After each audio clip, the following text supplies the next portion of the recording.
Welcome back students. My self doctor जय वाघ आपका स्वागत है हमारे कंसिक्वेंटली 6th लेक्चर में जो फाउंडेशन बैच का है। तो बच्चों बायोलॉजी सब्जेक्ट है, बहुत फन, बहुत ही आप बोल सकते हो कि बहुत ही इंटरेस्टिंग सब्जेक्ट होता है।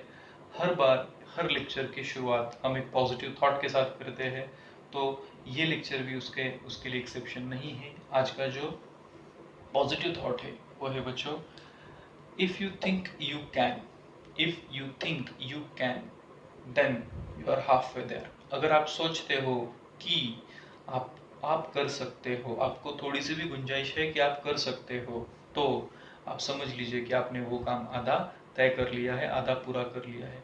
So with this positive thought we can start our today's lecture. बच्चों जो लेक्चर नंबर 6 है वो समझने के लिए आपको लेक्चर नंबर 1 से 5 तक पूरे समझने होंगे या देखने होंगे। तो लेक्चर नंबर 1 to 6 आप प्लीज कंसिक्वेंटली देख लीजिए। अगर आप ये लेक्चर पहली बार देख रहे होंगे तो हमारा जो ऑफिशियल यूट्यूब चैनल है जिसका नाम है बायोलॉजी डॉक्टर वाघ, वहाँ पे जाइए, प्लीज सब्सक्राइब कीजिए चैनल को, और हमारे जितने भी फाउंडेशन बैच के लेक्चर्स है 1 to 5 उन्हें सब्सिक्वेंटली देखिए। आपको ये टॉपिक ज़्यादा अच्छे से समझ में आ जाएगा। प्रोबेबली बच्चों ये हमारे फाउंडेशन बैच की सेल ये टॉपिक का आखिरी वाला लेक्चर हो सकता है। तो बढ़ते हैं। आज जो टॉपिक हमने डिसिग्नेट किया आज के लेक्चर के लिए वो है पिछला जो लेक्चर था लेक्चर नंबर 5, वहाँ पे हमने सीलिया और फ्लैजिला तक देखा था। तो आई थॉट सीलिया और फ्लैजिला का जो डिफरेंस है वो हमने पिछले लेक्चर में कंप्लीट किया था। तो सीलिया फ्लैजिला का मॉर्फोलॉजी का मतलब क्या होता है बच्चों, अगर आप बाहर की तरफ से देखोगे तो आपको जो दिखता है वो होता है morphology. For example this is blue coloured shirt, this is white coloured board, जितना भी आंखों से दिखता है वो होता है मॉर्फोलॉजी। तो वो हमने देखा था कि जो सीलिया होती है शॉर्ट होती है, एंटायर बॉडी पर होती है और ओर्स की तरह काम करती है। फ्लैजिला सिंगल होता है, वो लिमिटेड क्वांटिटी में होता है, लिमिटेड नंबर में होता है, और वो किसी भी सेल की मूवमेंट के लिए हेल्प करता है। तो ये था मॉर्फोलॉजिकल एक्सप्लेनेशन।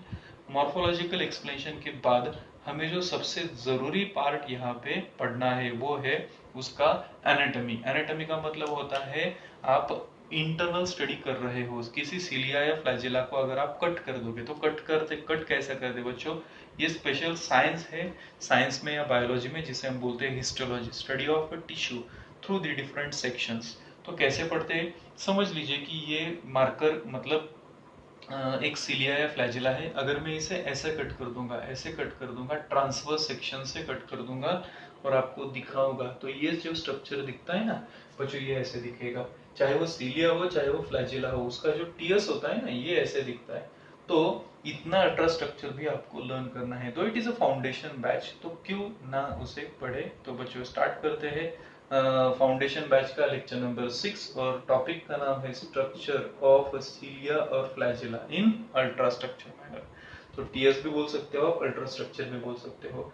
तो अगर किसी सीलिया या फ्लैजिला को मैं ट्रांसवर्स कट कर देता हूँ और उसे देखता हूँ अंडर द इलेक्ट्रॉन माइक्रोस्कोप, तो मुझे ये पूरा स्ट्रक्चर दिखता है बच्चों। तो सबसे बाहर की लेयर से सबसे अंदर वाले स्ट्रक्चर तक हम जाएंगे थ्रू अ पर्टिकुलर सीक्वेंस। तो सबसे पहले मैं बता देता हूँ कि जो सीलिया या फ्लैजिला होती है ना, उसका जो सबसे बाहर वाला जो लेयर होता है उसे बोलते हैं हम प्लाज्मा मेम्ब्रेन। प्लाज्मा मेम्ब्रेन, या आप उसे सेल मेम्ब्रेन भी बोल सकते हो, because it is a continuation of cell membrane. जो प्रोकैरियोटिक सेल होती है उसका सेल मेम्ब्रेन या जो प्लाज्मा मेम्ब्रेन होता है वो उसके एक्सटेंशन जो सीलिया फ्लैजिला होती है उसे भी इंक्लूड करता है, उसे भी कवर करता है। दैट्स व्हाई इसका सबसे बाहर वाला जो मेम्ब्रेन होता है ना हम उसे बोलते हैं प्लाज्मा मेम्ब्रेन। सो एवरी सीलिया और flagella is externally covered by a very single and thin membrane of plasma membrane या सेल मेम्ब्रेन। तो बचा हुआ जितना भी अंदर वाला पार्ट होता है ना बच्चों, हम इसे बोलते हैं exonym. I'll make it sure। तो ये जो भी अंदर वाला पार्ट होता है ना इसे हम बोलते हैं एक्सोनिम। मैं यहाँ पे लिख देता हूँ exonym. The core part of cilia or flagella inside the plasma membrane is called as axonym। तो एक्सोनिम में हमें डिटेल में पढ़ना है। अगर एक्सोनिम को आप जूम करोगे इलेक्ट्रॉन माइक्रोस्कोप में तो आपको दिखाई देगा यहाँ पे आपको क्या दिखाई दे रहा है बच्चों, with a different colour code I have tried to make this diagram more specified. तो प्लीज देखिए, एक्चुअली में सबसे पहला स्ट्रक्चर जो आपको दिखता है, तो सीलिया या फ्लैजेला को थोड़ा सा पीछे जाके आप रिकॉल करो, किसी सेल साइटोस्केलेटन को रिकॉल करो, वहां पे क्या होता है बच्चों, तो माइक्रोट्यूब्यूल्स या माइक्रोफाइब्रिल्स होते हैं। माइक्रोट्यूब्यूल्स या माइक्रोफाइब्रिल्स होते हैं, दोनों में क्या डिफरेंस होता है ये भी मैंने बताया है। ट्यूब्यूल्स ट्यूब की तरह होते हैं, खोखले होते हैं, या बोल सकते हो कि एम्प्टी होते हैं, और जो फाइब्रिल्स होते हैं वो हॉलो होते हैं, भरे हुए होते हैं। तो ये फाइब्रिल्स होते हैं। तो अगर आप इसे अच्छे से देखोगे तो आपको ये डबलेट दिखाई देते हैं। Why I am calling those doublet, क्योंकि एक ब्लू कलर वाला रिंग है और एक रेड कलर वाला रिंग है। एक्चुअली रिंग नहीं है, ये पूरे सॉलिड स्ट्रक्चर्स है। तो ये ब्लू और रेड ये दोनों मिलकर एक डबलेट बन जाता है। तो काउंट कीजिए ऐसे कितने डबलेट है बच्चों, 1 2 3 4 5 6 7 8 9। तो 9 डबलेट है। मैं यहाँ पे लिख देता हूँ एक्सोनी में। सबसे पहले तो हमें क्या पढ़ना है, 9 डबलेट। तो ये डबलेट किसके है, 9 डबलेट ऑफ माइक्रोफिलामेंट। माइक्रोफिलामेंट, तो ये माइक्रोफिलामेंट या माइक्रोफाइब्रिल से बने हुए होते हैं 9 डबलेट्स। बच्चों आगे बढ़ते हैं। ये जो 9 डबलेट्स है, अगर आप इन्हें अच्छी तरह से देखोगे तो ये दो जगह पे जुड़े हुए हैं। एक एक सबसे पहली बात, वो एक दूसरे से जुड़े हुए हैं। मतलब doublet number 1 and doublet number 2 they are connected to each other, and subsequently वैसे ही 1 से लेकर 9 तक सब एक दूसरे से जुड़े हुए हैं। तो कौन जोड़ता है उन्हें, तो बच्चों उनके बीच में एक छोटा सा ब्रिज होता है, छोटा सा लिंक होता है, जिसे हम बोलते हैं लिंकर्स। एक बार ये क्वेश्चन आपको एमसीक्यू लेवल, सॉरी स्टेट जो नेशनल लेवल का एग्जाम है, जो नीट या एआई ट्रिपल ई जैसे होता है या एफएमसी जैसे होता है, तो वैसे एग्जाम में एक बार ये सवाल आ चुका है कि जो डबलेट्स होते हैं ना सीलिया या फ्लैजेला में, they are interconnected by one of the following structure. तो आपको कंफ्यूज करने के लिए वो लिंकर के साथ साथ ब्रिजेस भी देंगे और रेडियल स्पोक भी देंगे। तब आपकी मेमोरी की वहां पे एक क्या बोल सकते हो, आपकी टेस्टिंग होती है कि आपको करेक्ट आंसर कैसे लिखना है। तो first time what ever you do remember first time, that is for ever. तो पहली बार आप जो लर्न करते हो वो फॉर एवर होता है। दैट्स वाई मैं आपको सजेस्ट करूंगा कि पहली बार ही अच्छे तरह से पढ़ लीजिए कि जो 9 डबलेट्स होते हैं they are interconnected by linkers. तो जितने भी डबलेट्स है वो लिंकर्स के जरिए एक दूसरे के साथ जुड़ जाते हैं। तो चलो हमने उन्हें एक दूसरे के साथ जोड़ दिया। मैंने तो कहा था कि 2 तरह के कनेक्शंस होते हैं। अभी दूसरा कनेक्शन कौन सा है बच्चों, आपको अंदर की तरफ सेंट्रल या कोर एरिया में 2 रेड कलर के शीट दिखाई दे रहे होंगे। तो ये जो शीट होते हैं हम इन्हें कहते हैं सेंट्रल शीट। मैं यहाँ पे लिख देता हूँ, they are called as central sheath. तो ये जो सेंट्रल शीट होता है ना, ये सेंट्रल शीट ये 9 डबलेट के साथ जुड़ा हुआ होता है, या vice versa 9 doublet central sheet के साथ जुड़े हुए होते हैं। How do they manage this, they do manage this with the help of these radial spokes।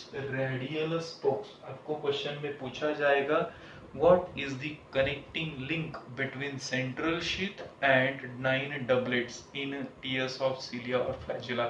Then you need to answer the question. Sorry, answer is radial spoke. Why and why radial spoke, they are called as radial spoke, and how to remember these? See why they are radial spoke। radial की मतलब radius आपने पढ़ा होगा, किसी भी centre से periphery की तरफ जाने वाली जो छोटी लाइन होती है उसे रेडियस बोला जाता है।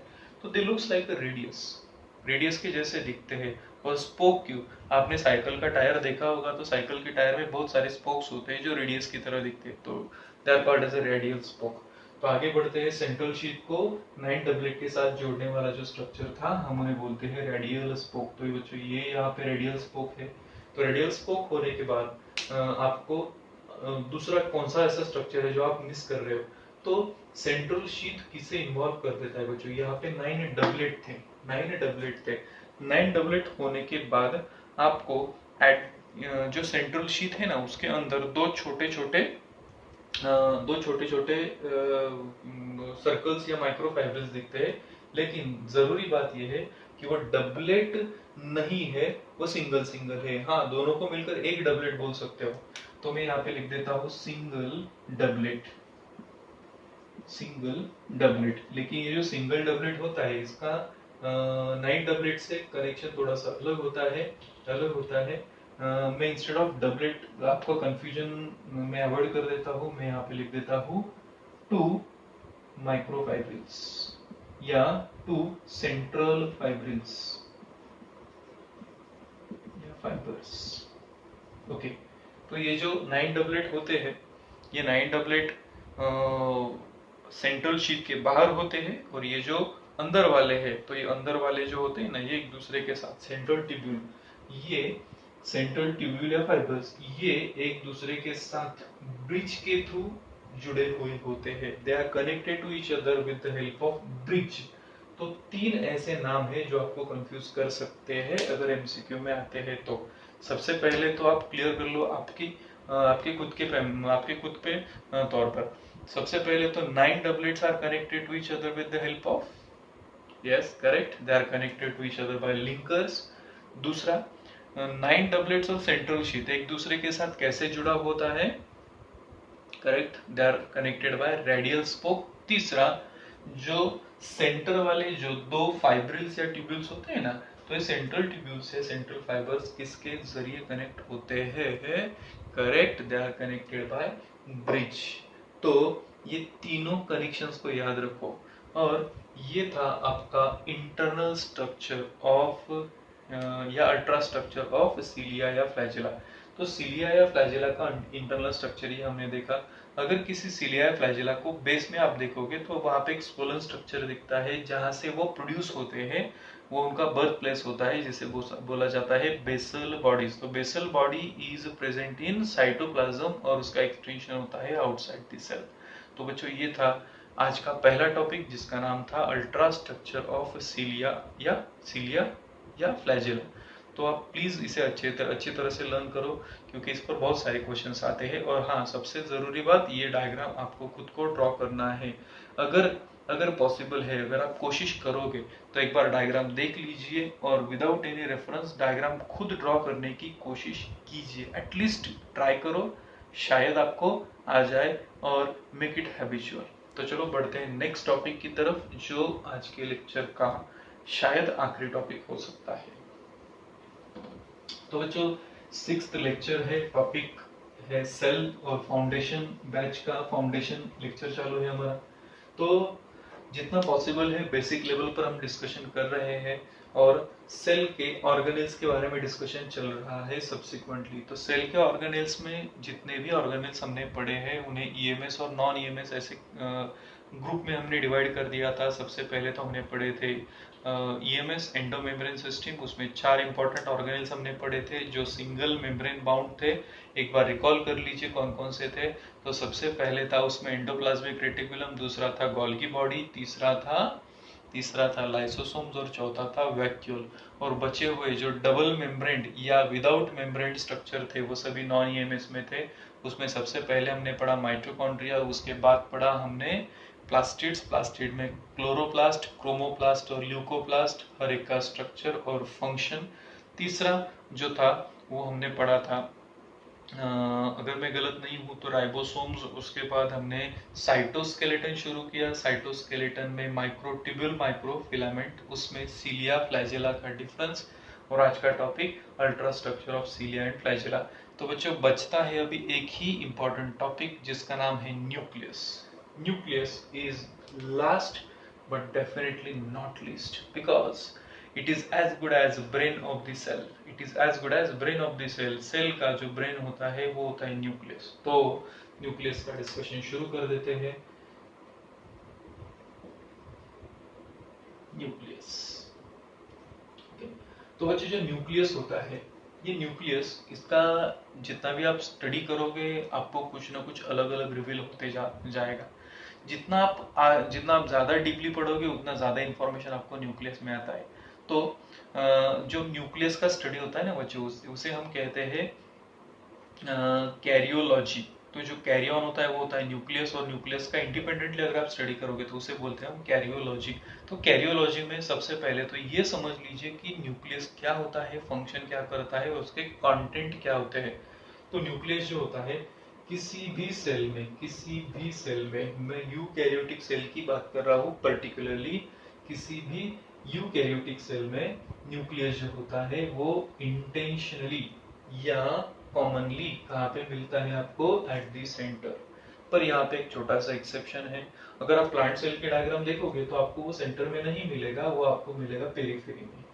और इसका रीजन भी शायद आपको पता होगा, ये चैप्टर अगर आपने ठीक से पढ़ा हो तो आपको समझ में आ जाएगा कि प्लांट सेल में एक बड़ा वैक्यूल होता है, that's why nucleus is not present in centre in plant cell. पर हाँ, जितनी भी एनिमल सेल्स होती है वो सभी एनिमल सेल में nucleus is present at the centre. तो ये था position, about position of nucleus हमने पढ़ा, usually it is present at the centre of the cell.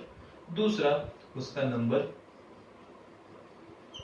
उसका number, usually there is a single nucleus in each cell. मैं usually बोल रहा हूँ, यूजुअली जितनी भी सेल्स होती है वो यूनिन्यूक्लिएटेड टाइप की होती है, मतलब हर सेल में सिर्फ एक ही न्यूक्लियस कॉमनली पाया जाता है।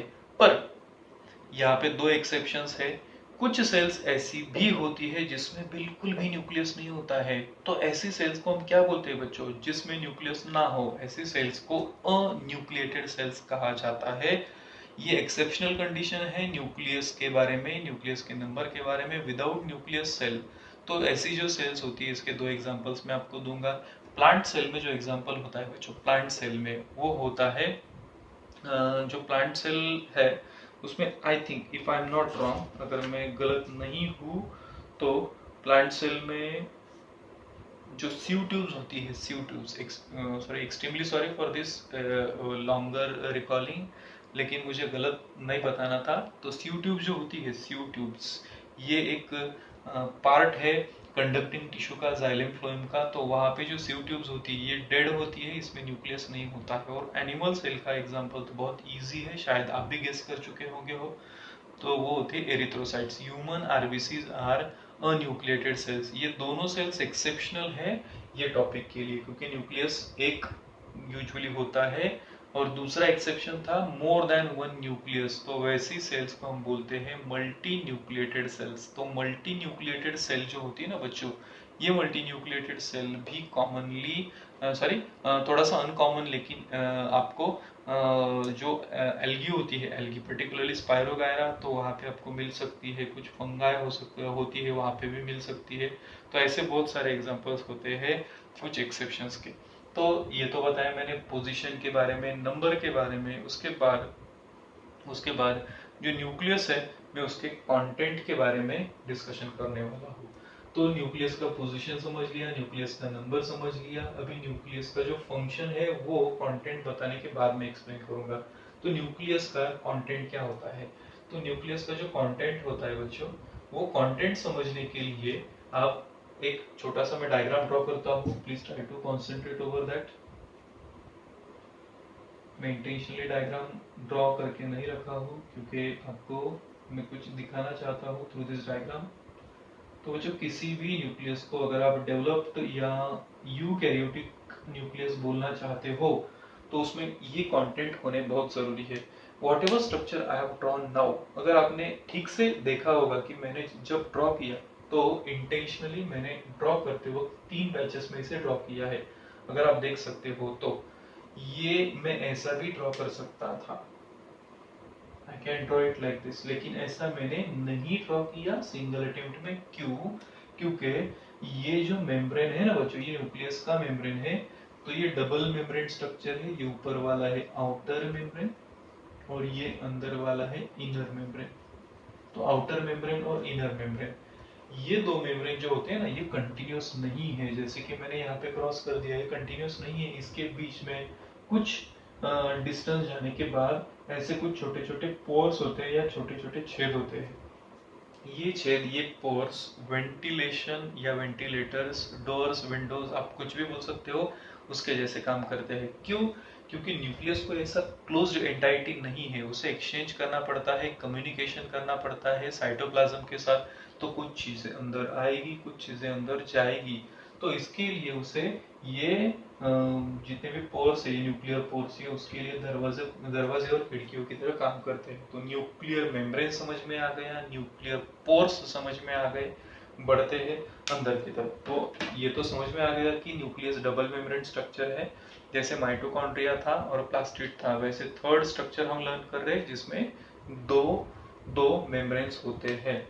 उसके बाद किसी भी न्यूक्लियस को टिपिकल या डेवलप्ड न्यूक्लियस बोलने के लिए दूसरा जरूरी कंटेंट होता है, वो होता है बच्चों न्यूक्लियस का खुद का एक फ्लूइड होता है, मैट्रिक्स होता है या प्लाज्म होता है, जिसे हम बोलते हैं न्यूक्लियोप्लाज्म। यहाँ पे मैं लिख देता हूँ, इट इज न्यूक्लियोप्लाज्म।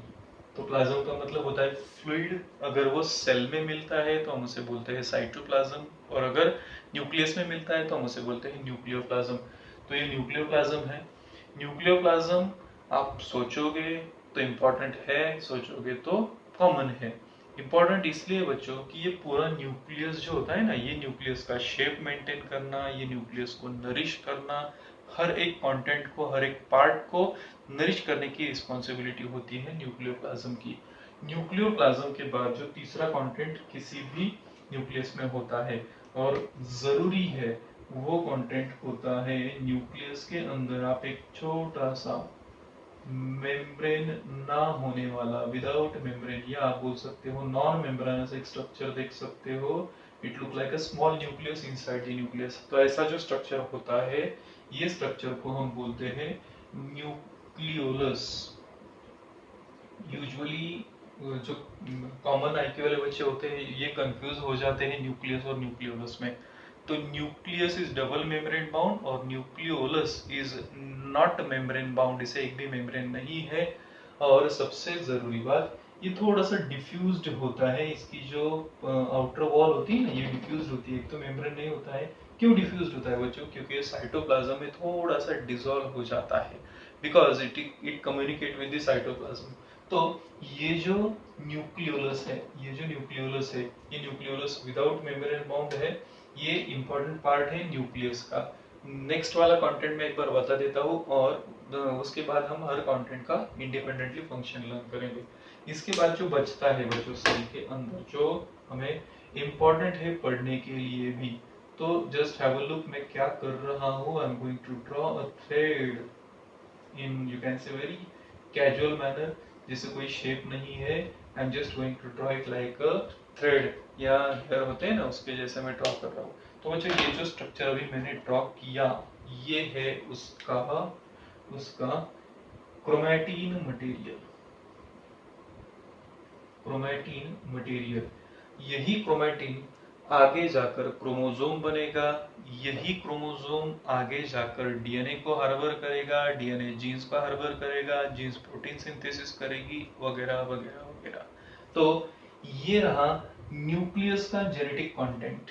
न्यूक्लियस का जेनेटिक कंटेंट, न्यूक्लियस में तीन कंटेंट होते हैं, एक होता है मेम्ब्रेन, दूसरा होता है न्यूक्लियोलस, तीसरा होता है क्रोमैटिन, और चौथा, सॉरी एक भूल गया था मैं, चौथा होता है न्यूक्लियोप्लाज्म। तो ये चार कंटेंट है। अभी मैं इनके फंक्शंस बता देता हूँ। जो मेम्ब्रेन्स होते हैं बच्चों, मेम्ब्रेन्स, तो बीइंग आउटर मोस्ट, सबसे पहला जो बाय डिफॉल्ट फंक्शन उनका आ जाता है वो होता है प्रोटेक्शन। दूसरा होता है ये जो मेम्ब्रेन होता है ना, पर्टिकुलरली आउटर मेम्ब्रेन, ये आउटर मेम्ब्रेन अगर आप डायग्राम देखोगे तो आपको समझ में आ जाएगा कि ये जो आउटर मेम्ब्रेन होता है ना, ये आउटर मेम्ब्रेन कंटिन्यू हो जाता है सेल मेम्ब्रेन के साथ। कैसे होता है? तो ये डायग्राम आप देखो, आपको समझ में आ जाएगा। ये जो स्ट्रक्चर है, मैं इसका सेकेंड हाफ भी बना देता हूँ। Now I think you can recognise this structure. हाँ, ये है एंडोप्लाज्मिक रेटिकुलम। तो आपको पूछा जाता है एमसीक्यू में, विच organelle connect nuclear membrane with cellular membrane या सेल मेम्ब्रेन। सेल मेम्ब्रेन को न्यूक्लियर मेम्ब्रेन के साथ कौन जोड़ता है? तो एंडोप्लाज्मिक रेटिकुलम होता है। Endoplasmic reticulum is usually found near the nucleus always. तो ये रहा मेम्ब्रेन का। मेम्ब्रेन क्या करता है? तो मेम्ब्रेन का जैसे मैंने फंक्शन बताया, being outermost, by default function आ जाता है प्रोटेक्शन, और दूसरा फंक्शन होता है communication through the process of diffusion osmosis. आगे बढ़ते हैं।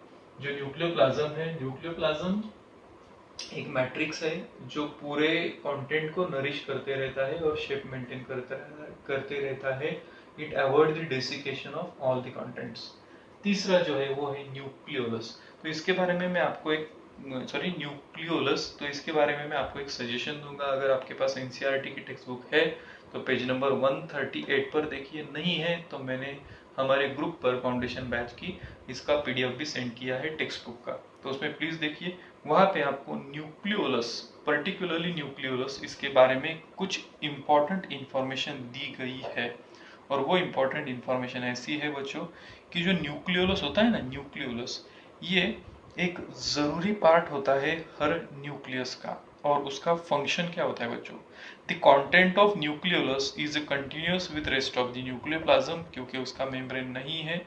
As it is not membrane bound, it is the site of active ribosomal RNA synthesis. मैं इंटेंशनली से पढ़ रहा हूं क्योंकि लाइन टू लाइन मैं आपको एक्सप्लेन कर सकूं। ये विदाउट मेम्ब्रेन होता है और इसका इंपॉर्टेंट फंक्शन होता है राइबोसोमल आरएनए सिंथेसिस। एक्सप्लेन कर देता हूँ वर्ड बाय वर्ड। राइबोसोमल क्यों? क्योंकि राइबोसोम्स होते हैं साइटोप्लाज्म में, राइबोसोम्स होते हैं साइटोप्लाज्म में। राइबोसोमल आरएनए सिंथेसिस, जो आरएनए होते हैं ना, 3 तरह के आरएनए होते हैं, mRNA, rRNA और tRNA। तो जो rRNA होता है, rRNA जो फार्मासिस्ट की तरह काम करता है, ट्रांसलेट करता है डीएनए की इंफॉर्मेशन को, वो rRNA प्रोड्यूस करने के एक्टिव साइट कौन होता है बच्चों? तो न्यूक्लियोलस होता है। Please do remember this. अगर न्यूक्लियोलस एक से ज्यादा किसी सेल में पाए जाते हैं तो समझ लीजिए वो सेल फिजियोलॉजिकली बहुत ही एक्टिव है। जैसे कि नर्व सेल होती है, मसल सेल्स होती है।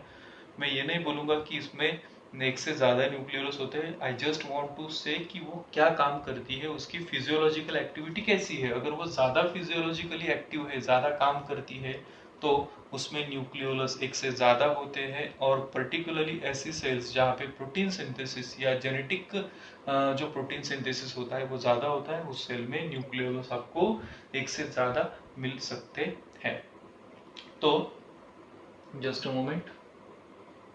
तो बच्चों ये था अबाउट स्ट्रक्चर ऑफ न्यूक्लियस। तो इसके बाद एक छोटा सा स्ट्रक्चर मैं आपको बोलूँगा या एक्सप्लेन करूँगा, और आज के लेक्चर को और ये चैप्टर को मैं यहाँ पे फिनिश कर देता हूँ। तो एक आपके लिए छोटा सा होमवर्क देता हूँ मैं आपको। होमवर्क है बच्चों, एक छोटा सा पार्ट मैंने इंटेंशनली स्किप किया है, सेंट्रोसोम और सेंट्रियोल। अगर आपको पढ़ने के बाद भी ना समझ में आए तो मैं नेक्स्ट लेक्चर में इसे इंटेंशनली इंक्लूड कर दूंगा। पर अभी ये टॉपिक के बाद शायद फाउंडेशन बैच के फर्स्ट चैप्टर के फिनिश होने का समय हो चुका है। और ये चैप्टर यहाँ पे मैं ऑफिशियली ऐसे बता देता हूँ कि फाउंडेशनल लेवल पर ये टॉपिक यहाँ पे खत्म हो जाता है। प्लीज 1 से 6 जितने भी लेक्चर्स है इन्हें प्लीज अच्छे से रिवाइज करो। और इसके साथ मैंने 2 असाइनमेंट्स दी है, इसे पूरा भी करो। अगर आपके पास असाइनमेंट नहीं है तो ये वीडियो के वीडियो के किसी भी कॉर्नर में आपको एक नंबर मिलेगा 9767442864। वहाँ पे आप कनेक्ट हो जाइए, मैं उस पर वो पीडीएफ भेज दूंगा। तो बच्चों ये था फाउंडेशन लेक्चर का 6th लेक्चर। यहाँ पे सेल ये टॉपिक में ऑफिशियली अनाउंस करता हूँ कि खत्म हो गया है। नेक्स्ट टाइम हम जो टॉपिक लेने वाले हैं मैं वो भी बता देता हूँ। Be prepared with that topic, cell division. वहाँ पे हम माइटोसिस, मियोसिस, सेल साइकिल ये सब डिटेल में पढ़ने वाले हैं। तो तब तक के लिए बाय बाय।